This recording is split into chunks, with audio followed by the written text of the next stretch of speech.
Welcome to the Brandy Show, Conversations With. The idea for this type of show came from the very concept of podcasts.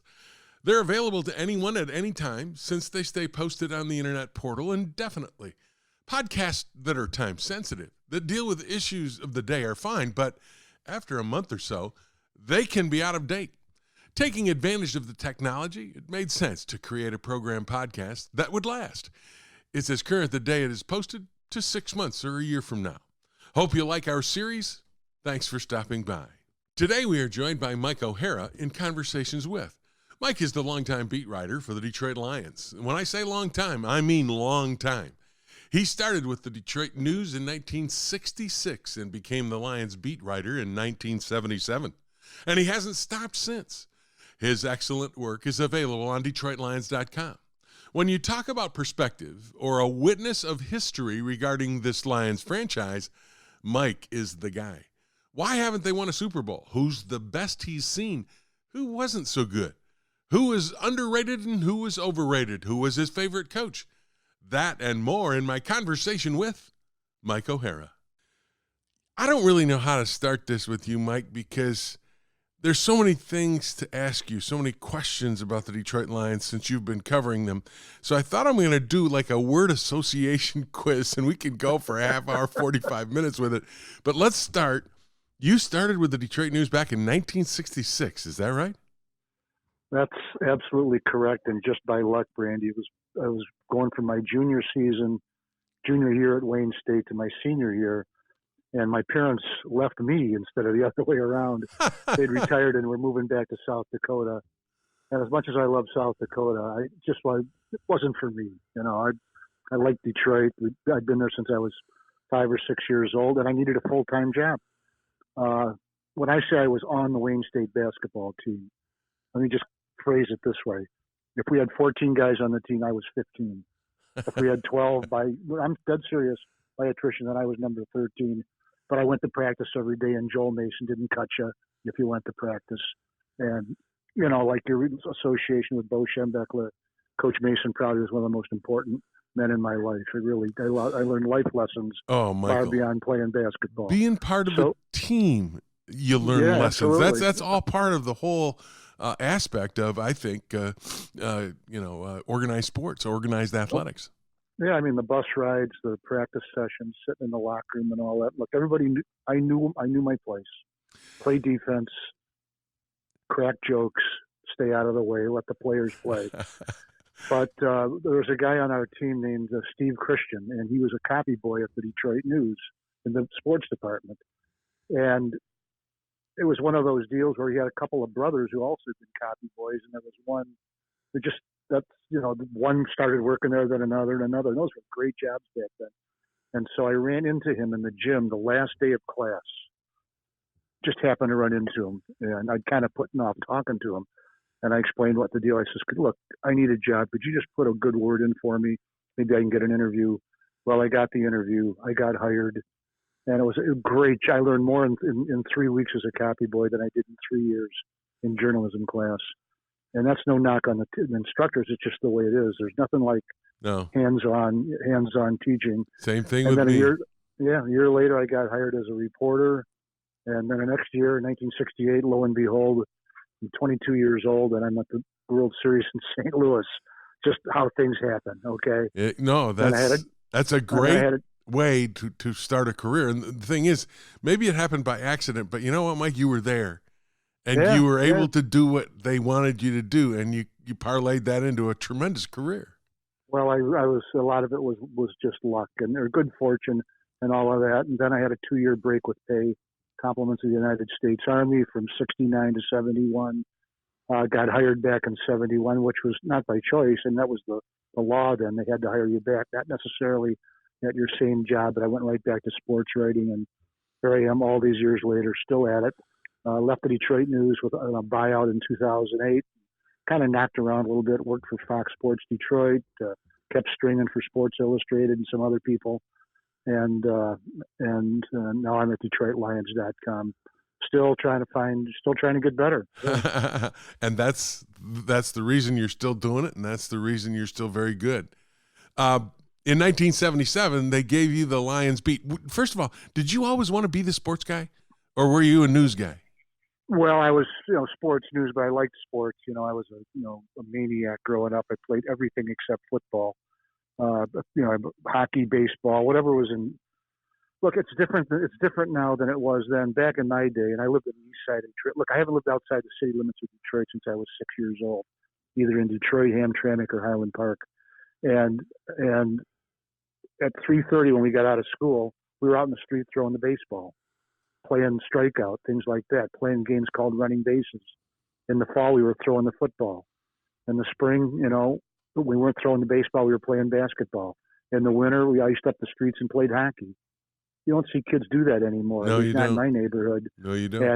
And I just had a passion for sports. I was never really any good at any of them. I could really throw a baseball, but I wasn't going to be a varsity player. I was pretty good. I could shoot a basketball. I was pretty, better than the average human being, but not better than the average basketball player.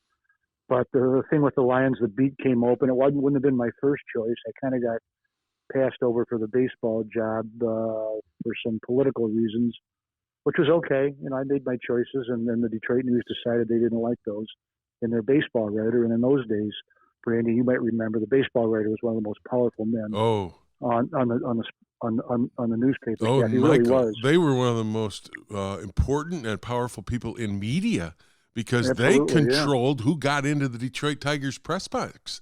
The Absolutely, Baseball Writers Association. I remember when I first came into town as a broadcaster working for Channel 4, I had to apply to them to get a credential to get into the Tiger press box. No, absolutely. I remember Frank Saunders was the sports columnist for the Michigan Chronicle, an African-American newspaper published in Detroit on a weekly basis, still going strong all these years. But they didn't credential weekly publications. It had to be daily. Can you imagine how bad that looked? And you know what? They were so pig-headed in those days that they just couldn't see what it made them look like to not give Frank Saunders. I would pig-headed. You're very kind. I'd call it arrogant and very snobbish. Yeah. There was a guy, I think his name was Jeff Mortimer, worked for the Ann Arbor News. I think it was the Ann Arbor News. He had long hair. They tried to borrow him because he wouldn't get a haircut.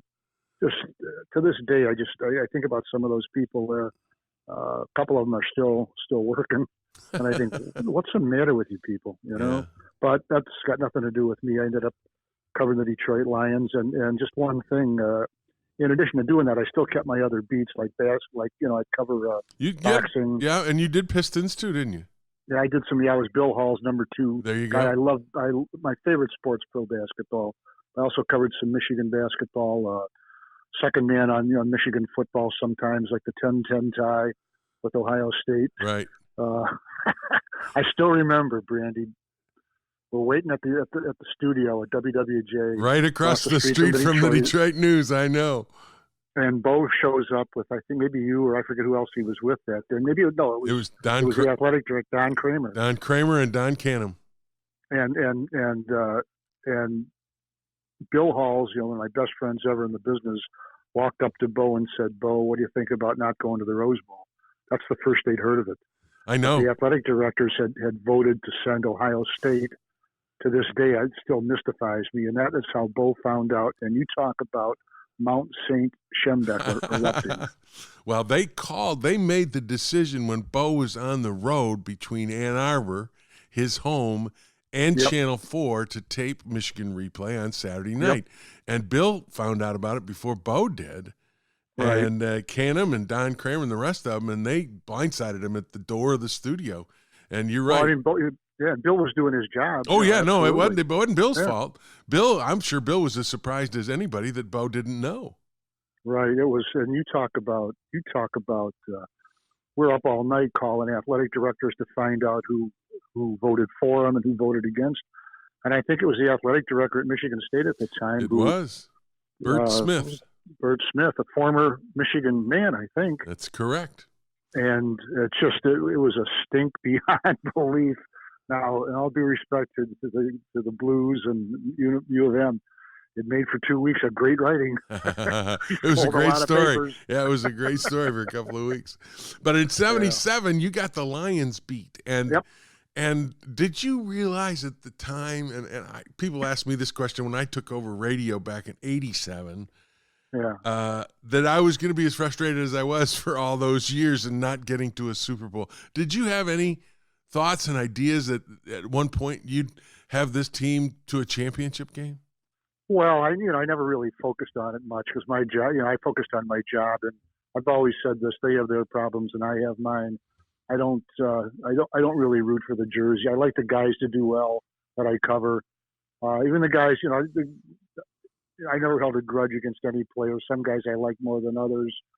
Some guys I really liked, and there's a whole bunch of it that you really, honestly, you barely know. They come and go, and even among their teammates, they barely know each other sometimes on opposite sides of the ball. But I just find that, to me, it's exciting today. It'll be exciting tomorrow. I like covering the games, and the result is what it is. But if you would have told me that they're not going to make it in 40 years, I'd have said, you got to be kidding. Yeah. So they had some really good teams. I don't think people realize how good the Lions of the 1990s really were. From 1991 to 1999, made the playoffs 6 times. And if they would have had a quarterback, and Wayne Fontes has said this, if they had Matthew Stafford, they might have won 2 or 3 Super Bowls. I think that's I don't right. know about 2 or 3, but to this day, it amazes me some of the criticism Matthew Stafford gets here in Detroit. When you go out around the National Football League and talk to players and coaches, my God, you get an entirely different perspective. But I don't understand that either. Well, some of that's based on who has the rights and who had the rights. To be perfectly honest about that. That's true.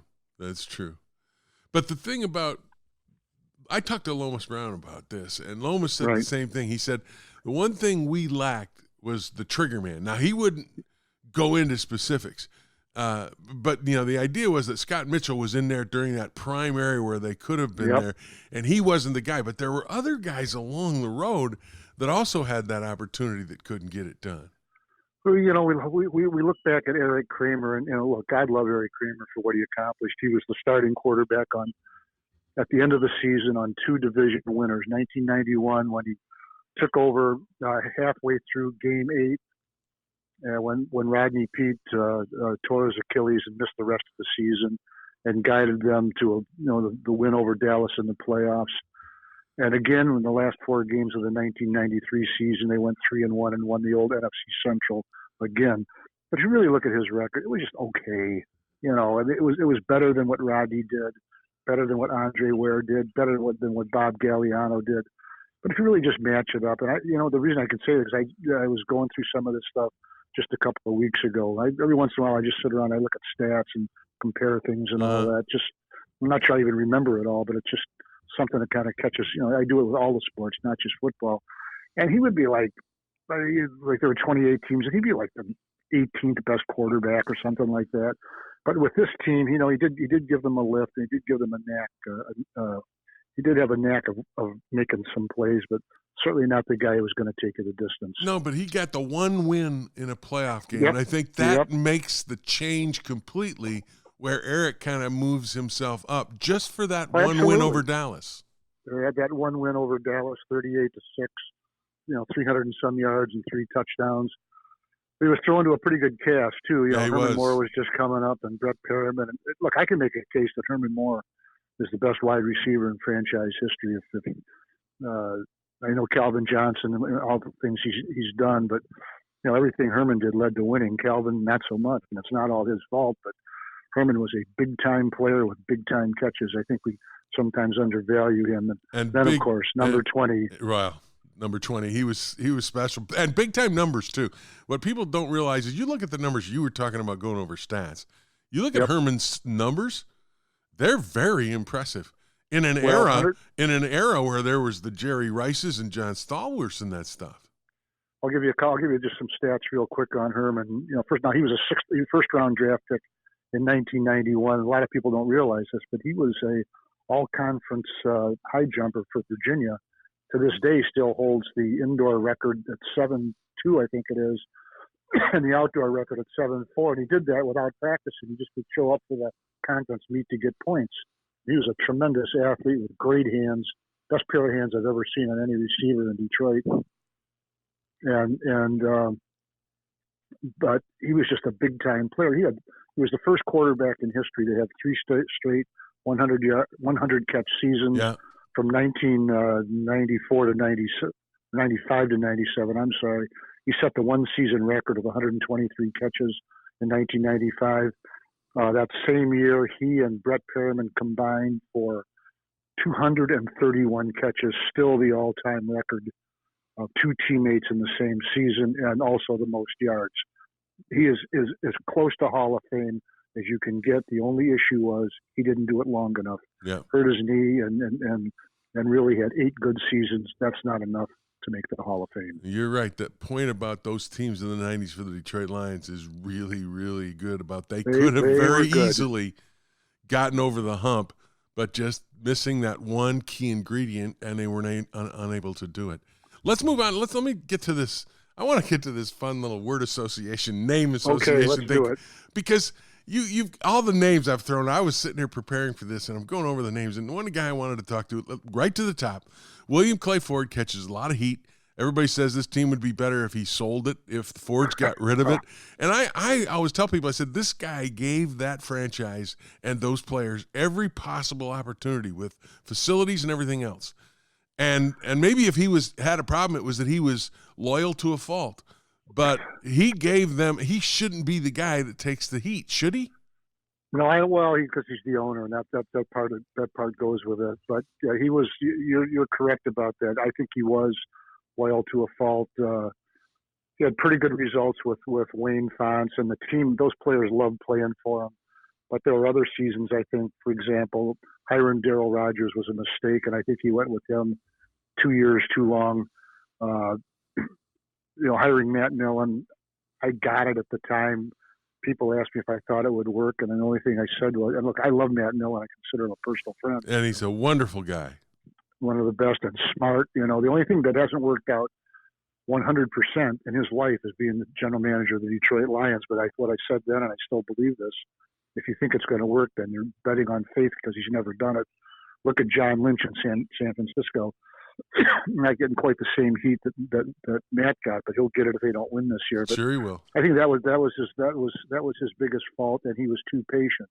Now his predecessor, and when I say predecessor, his wife Martha Ford, is not as patient as Mr. Ford. I mean, nobody is, but she'll pull the trigger quickly on things if she doesn't like the way they're going, and she proved that halfway through her second or third season when she fired the president, Tom Lewan, the general manager, Martin Mayhew, and she's on top of everything that goes on in that business. And I'm just out there, and I've said this before, and people think I'm crazy, but if you're Bob Quinn and you're Matt Patricia, you better get things done because Mrs. Ford is not going to hang around and wait for you to get things done. She wants action now. No, she wants results. She doesn't want speeches. I really think that she thinks she has a good tandem here, a good GM coach tandem.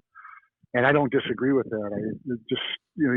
Sometimes you get blinded by things by being there every day and you don't see everything.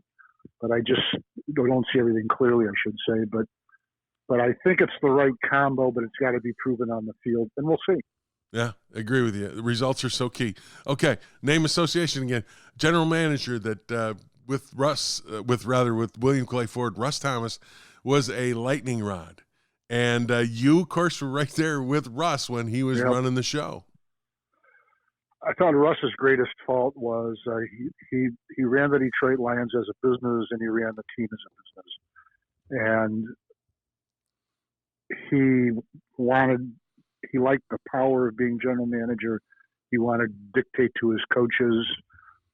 That's the reason that Joe Schmidt, who was really a good head coach, had that team on the way, wanted to make a trade to pick up some defensive help. Russ wouldn't let him. Joe Schmidt finally resigned when he's still a young man, still had the vitality to do the job, but he just did not get along with Russ. I think Russ's biggest problem is that what I just said. He meddled in what the head coach's job was, and I think he liked to win in negotiations too much, player negotiations. Right. He took it as a contest.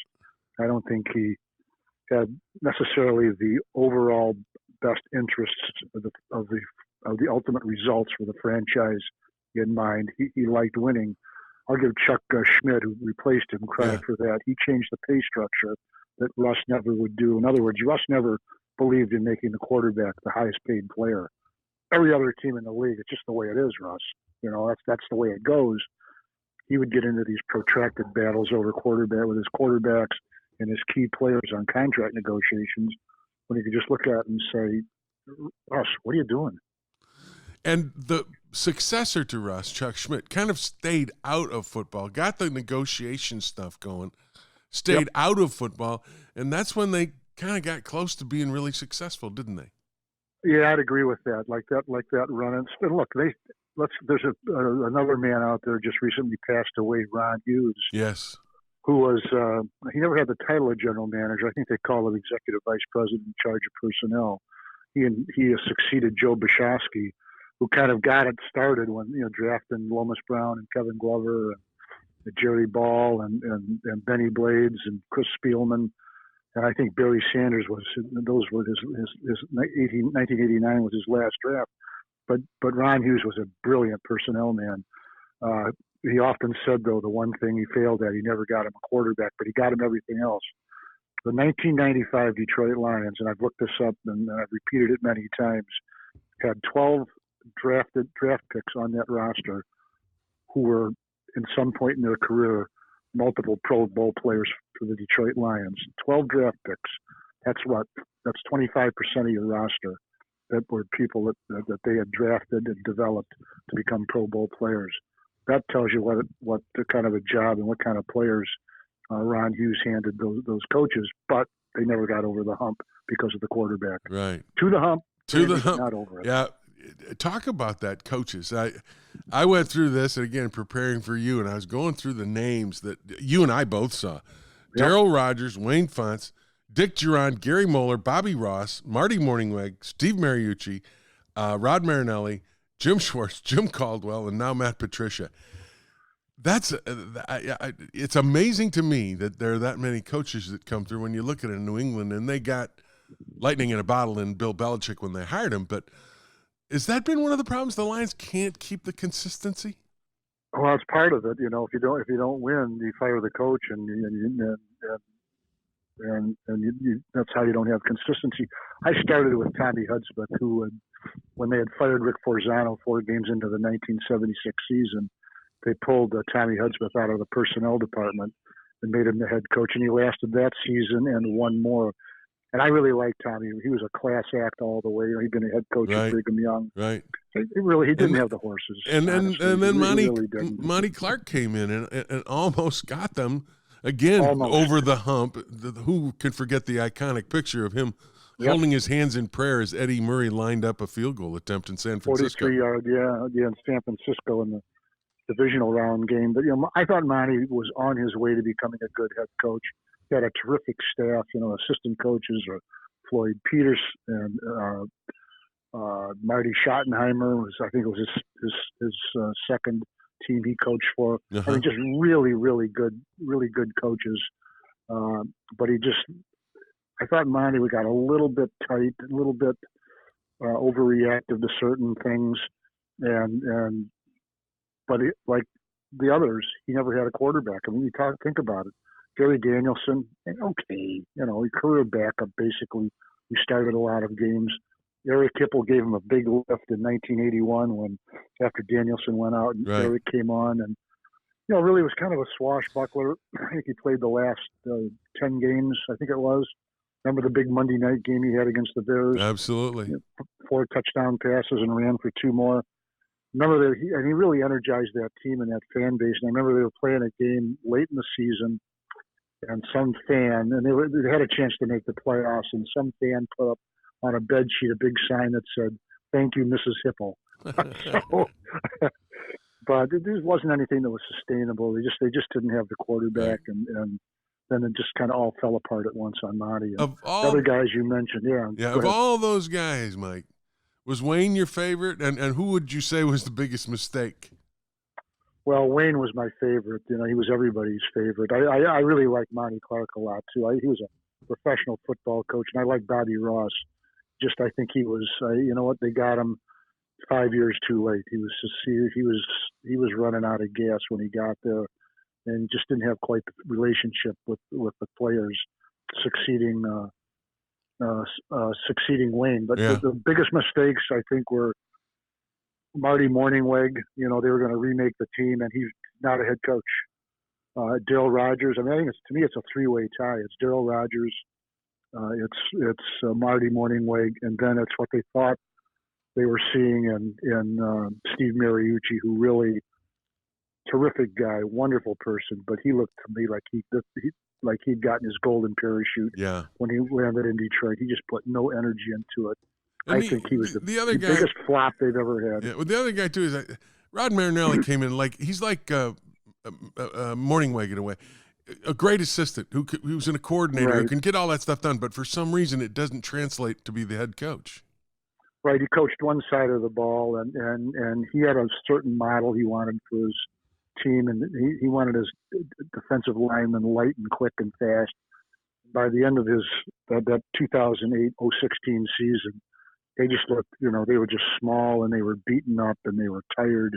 They were getting dominated week in and week out. And I thought Rod was of that group. He was probably the best intentioned of all, and he actually had him rolling one year, 6-2 at the halfway point. He gave him some life, but didn't last long, and it really set the team back for 2 or 3, 4 years until they got Jim Schwartz in there and got the team going late in the 2010 season. But he, like some of the others, just couldn't sustain anything. We talked about quarterbacks, and you said that everybody got the Lions maybe to the hump, but not over the hump because they lacked that quarterback. Again, word association quiz. I went through and looked at my two deeps over the years. I'm going to throw some names at you here, and there's a bunch of them, so hold your applause till you're done. Maybe I'll throw them back. Yeah, you should. Kramer, Pete, Craig, Ware, Mitchell, Kitna, Sean Hill, Dante Culpepper, Orlovsky, J.T. O'Sullivan, Harrington Garcia, Mike McMahon, Charlie Batch, Ty Detmer, Stoney Case, Gus Farrat, Frank Reich, Chuck Long, and Bob Galliano. Well, the best of that group, Al, to me, this is indisputable. He only played, he started 7 games and he played in 8, and that would be Dave Craig. Right. He took over in the second half, I think, of a loss to Green Bay. I think the score was 30-10 when he went in when Scott Mitchell had a broken wrist or a broken thumb or something like that. Played the rest of the way and got him in the playoffs. Really did. He threw 14 touchdown passes against 2 interceptions. He would have won the passing title if he'd have played another game or so and gotten enough pass attempts. But he really, that was some of the best quarterbacking of like about a 15 or 20 year period. But it was he was, I think, like in his 13th or 14th or 15th year. I liken him. He was a veteran guy who knew how to win, who knew how to run an offense. Right. And the other guys, to me, Mike, they tried to pattern an offense to them, and it was maybe not in their wheelhouse. No, and they had good players, and he knew how to throw to them. He really did. That was 1994 when Herman was just developing, and Brett, and of course Barry. My God, that was 1994 was the great Monday night matchup between him and Emmett Smith in Dallas on Monday Night Football. But yeah, Craig he just had it. That was his 1 year here in Detroit, and he moved on to 2 or 3 more teams before he finally retired. But here are a couple of names and it's the old story. Why didn't it work? Because they came in with such promise. Andre Ware, Heisman Trophy winner out of Houston. Chuck Long was another one. Harrington was another one. These guys, they were going to be the Matthew Stafford. And none of them really turned out to be that. Is there a reason, do you think? Well, I think each one of them failed for a different reason. Andre Ware was inaccurate. He was never going to make it. He couldn't deliver the ball. Joey Harrington did not have the heart for football, and I liked him. I got along fine with him. But, I was talking to him one time about somebody with a long career. He says, I'll never play that long. I thought, what are you talking about? Got to love this game, man. It's supposed to drag the uniform off you. Chuck Long, a little different story. He was really thrust in there with some bad teams, but he was tough and he was accurate. But it was his 3rd year, I think it was, 1988. Went to training camp in Wisconsin against, one of those combined workouts against the New Orleans Saints. And they only had 2 quarterbacks on the roster. And at the end, they would then practice with the quarterback throwing takeoffs, one after the other. Well, they only had 2 guys throwing, and guess what? The quarterback threw his arm out. And I think that finished Chuck Long. It gave whatever chance he had of being maybe a Chad Pennington type quarterback, right. a good touch thrower without the big arm. I thought he could have been at that level. Turned out he wasn't. I once predicted that Joey Harrington would be an above average winning quarterback. I was wrong. He did not have the heart for it. He had no connection with his teammates. Nope. I don't think they hated him. They just didn't care for him. Well, I think his attitude about not really caring about the game that much, not being as intense about it as they were, they didn't see him as that leader that they could follow. And I think that hurt Joey more than anything. Well, that was part of it. And, I remember they played a game in Dallas. It was a Sunday game before a Thanksgiving Day game 4 days later. They were getting hit pretty good. They really were. And Joey got knocked down on one play, right on the star, as I recall. Team's back in the huddle, and not one guy went over to help him up. And finally, the referee walked over, held out his hand, and helped him get up. And I looked at it, and I mentioned that to matter of fact, Monty Clark was doing part-time personnel for the Lions. And I says, Monty, I just can't believe it. And you know what Monty said? He said, yeah, I saw that too. That speaks volumes, yeah. Yeah, so to me that was, whatever we're talking about here, no, this guy's not going to make it in Detroit. No. He doesn't have the guys on his side. Of the great ones, obviously the number 20, Barry Sanders. Yep. And you also saw another number 20, Billy Sims. Play football at running back. Those two clearly head and shoulders above the rest in Detroit history. They might have been the two best football players I covered, the Detroit Lions, in different ways. Both Heisman Trophy winners. Billy was 6'1", 220, something like 215. Absolutely fearless. He'd come flying around. He was a little tougher than Barry, and a better downfield receiver than Barry. Barry did, for as good as he was, he really didn't have a knack for the receiving game. It wasn't something, I don't think he really liked it all that much. He'd take those outlet passes, but he couldn't run routes. I'm not saying he had bad hands, and I'm not saying he wasn't a smart player, because he really was. Billy was super smart, but Billy just was, had a little bit bigger knack, better knack for receiving, and then he was holy heck, and he loved to put on a show too with a goose step into the end zone. And Brandy, I remember they were playing a Monday night game, a big game. I think it was the 1983 season when they won the division title. They started out 3-5 and then really caught fire late in the year. Yep. And the Monday night game, and they introduced him last. And remember the Silverdome, how it would rock with those 80,000 fans. And Billy came jogging out through the tunnel, and that little lion mascot was running next to him. And Billy turned and looked him right in the eye, and they both started goose stepping all the way down the field. The crowd went bananas. Oh, he was a showman. He was. You never saw that with Barry, but look, he put on a great show too. But that was Billy. He loved the moment. He loved the spotlight, and he produced it. If he hadn't gotten hurt, he'd be in the Pro Football Hall of Fame. There's no question. There's no question. No doubt about it. Because he could run, and he was strong, and he would run through people. He'd run over people.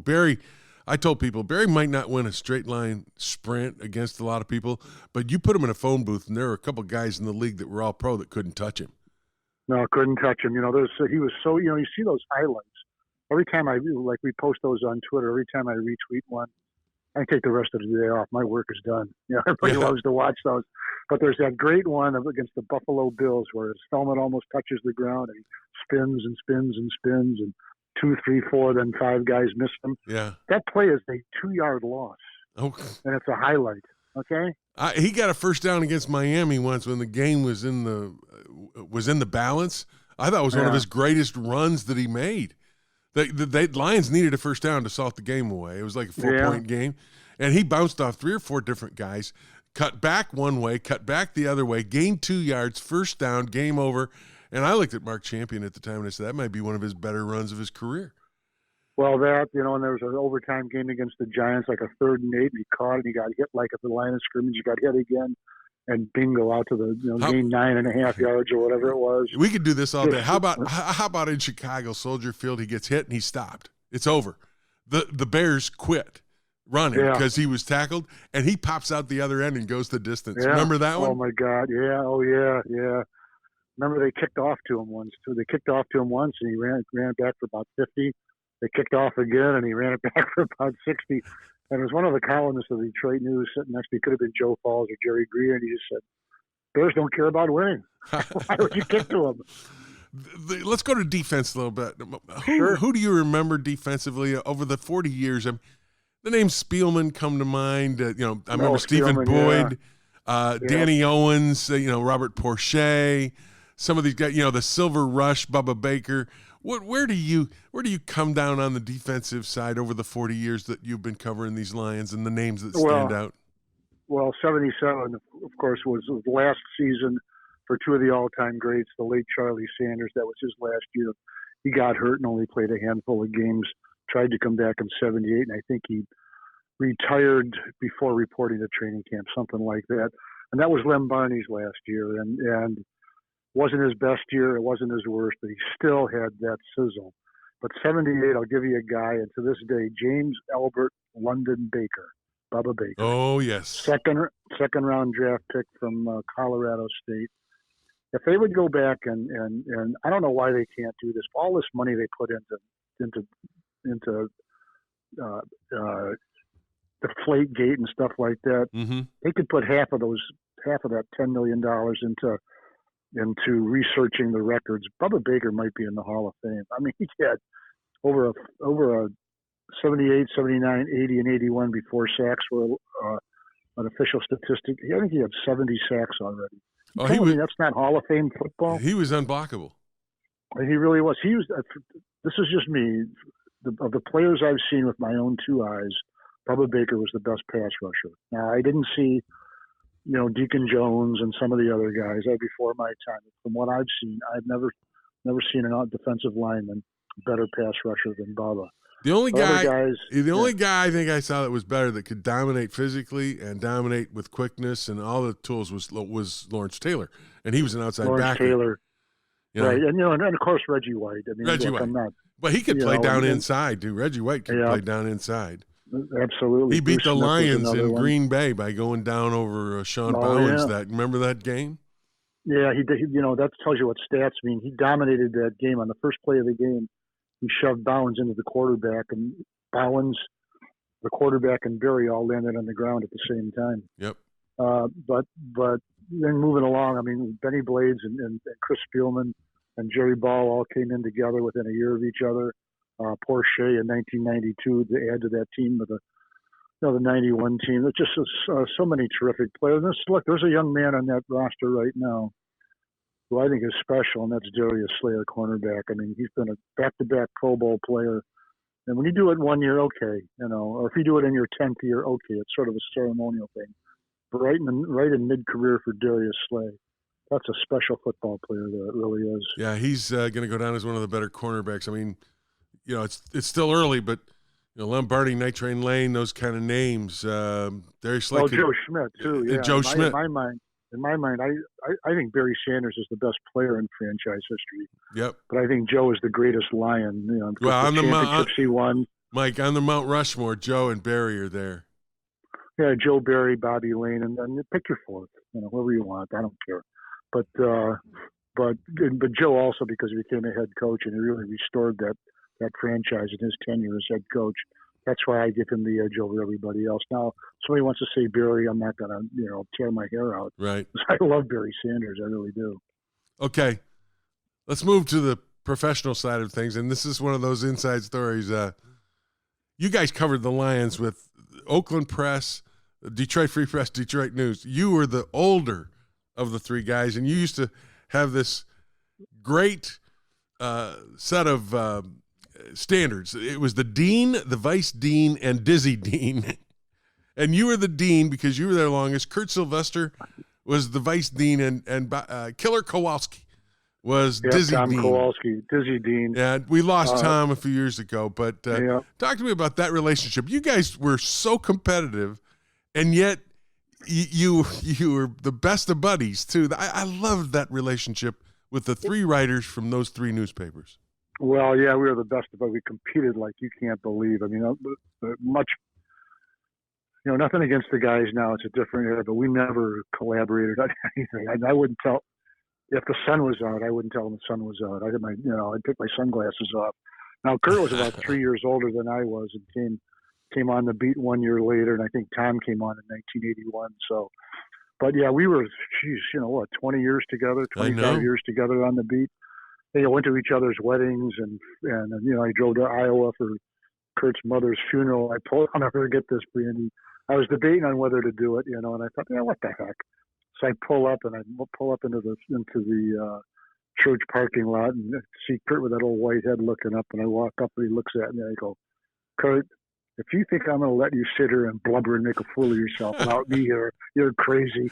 And his kids all start laughing and all that, but irreverent, yeah, but a close relationship and friends to this day. But the competition was great. And to me, Mike, it really was. And you can correct me if I'm wrong, it made all of you better to be friends and to compete like you did writing about the Detroit Lions. There wasn't any coverage in the country.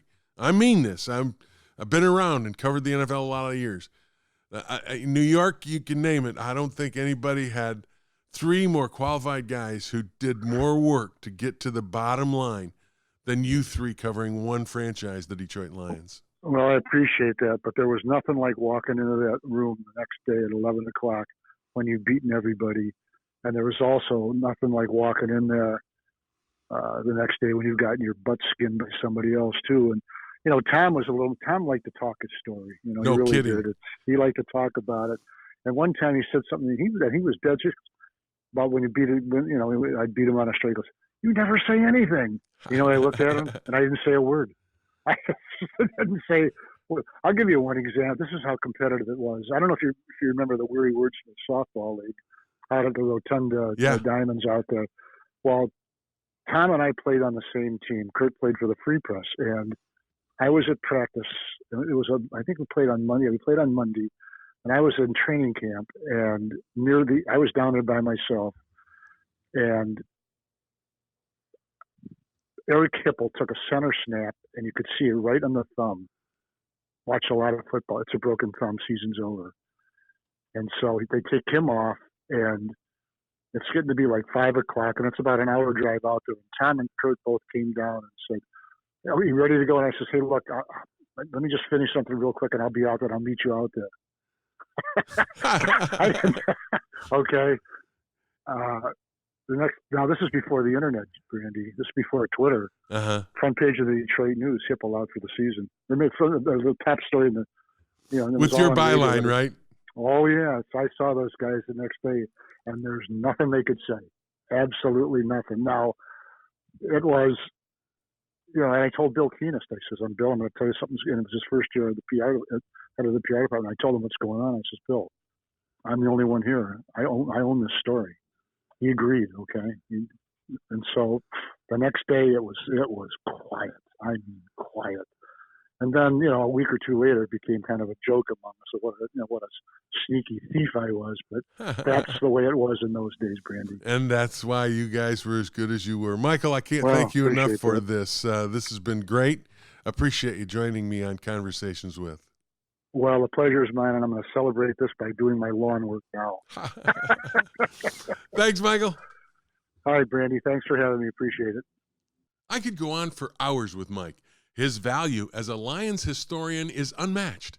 For all of us who live and die with this team and are hoping that someday we see them in a Super Bowl, Mike O'Hara is right there with us. Only he has more stories about the franchise than you and I combined. Keep an eye on my Twitter account at Jim Brandstatter, my Facebook page, Jim Brandstatter76, and thebrandyshow.com for more information on upcoming episodes of Conversations With.